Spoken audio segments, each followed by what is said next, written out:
Hey guys, it's Cole, and as a part of my media tour coverage, let's talk about the Astrologian Rework in depth here. The first thing is that the entire Astrodyne and Astral Signs systems have been completely removed, as have features like shuffling cards and minor arcana draw and play arcana. Reworked Astrologian's gauge is something that I want to point out immediately in this video, in that it has 4 card slots. These slots are really all that the gauge does, and it's meant to help you keep track of your 4 cards, which is super incredibly important since they all act so differently now. With that foundational knowledge in place, let's get into the skills of the Reworked Astrologian.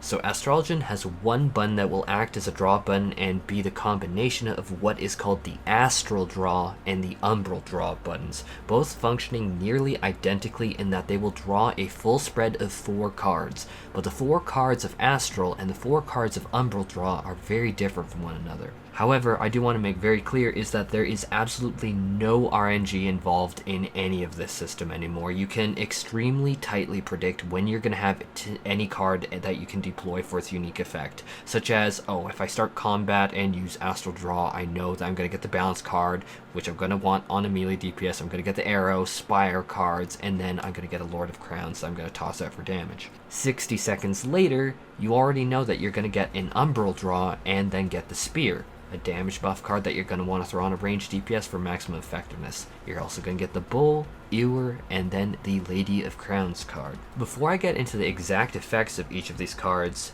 in your spread, you're going to have one button related to playing that particular card slot. You have play 1, play 2, play 3, and then the 4th one for Lord of Crowns and Lady of Crowns is formally called Minor Arcana, but I kind of think of it as play 4 if I'm honest. So in terms of key bindings, you're going to have one draw button for the Astral and Umbral draw, and then 4 play buttons for each of the slots. Now let's get into the card effects, and I'm going to be splitting them from Astral to the Umbral section. And so Astral Draw is going to include the balance that increases damage done by a single melee character by 6% or 3% if ranged. The Arrow that is going to increase the healing received by a target, which is a lot better than people may initially think, but more on that in a second. The Spire, which applies a barrier to a single party member for decent potency. And lastly, Lord of Crowns, which does 400 potency of damage in an area of effect. Umbral Draw is going to include the Spear, which increases the damage done by a single ranged character by 6% or 3% of melee. The Bull, which reduces the damage taken by a single target by 10%. The Ewe, which is going to grant a heal over time effect to a single target. And the Lady of Crowns, which is still an off GCD AoE heal, which is very handy. So as you can see, the Astrologian is getting an absolute boatload of new utility skills and handy tricks, and so while you won't get any RNG effects, you will now instead play more like Yu-Gi-Oh! Or Hearthstone or something. Now, rather than any real RNG in your hand, it's really up to you to decide where you're going to use a tool that you know you have the best. It's just like, haha, I will play by trap card. Wait, what?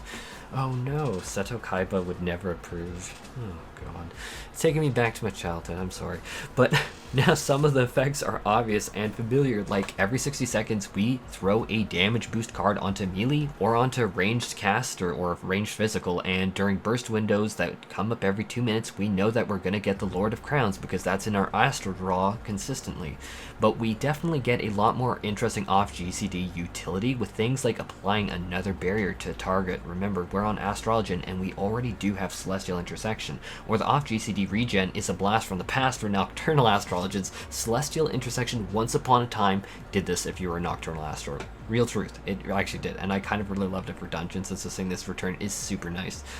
But, how to say it?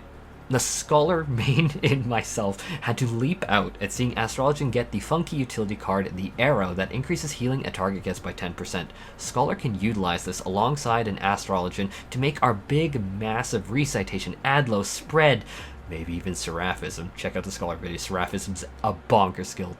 But all these can be combined together with the Astro's card, the Arrow, in order to make the big crit low shields that you're spreading to the party even more stupid huge. So I love that, and there are more situations obviously that it's great into, like just amplifying the cardio trickle heals onto a tank.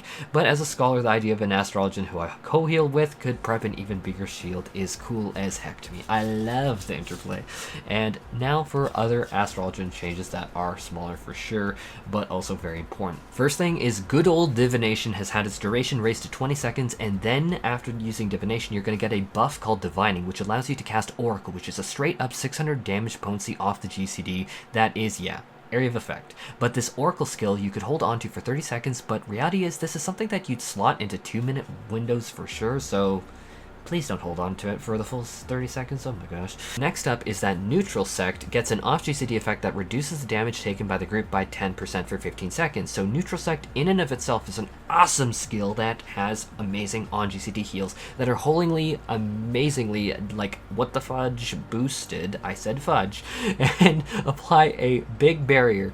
And for 30 seconds, Astrologian kind of laughs at mechanics. I remember using it for like E12S when I did, like, it's just really funny.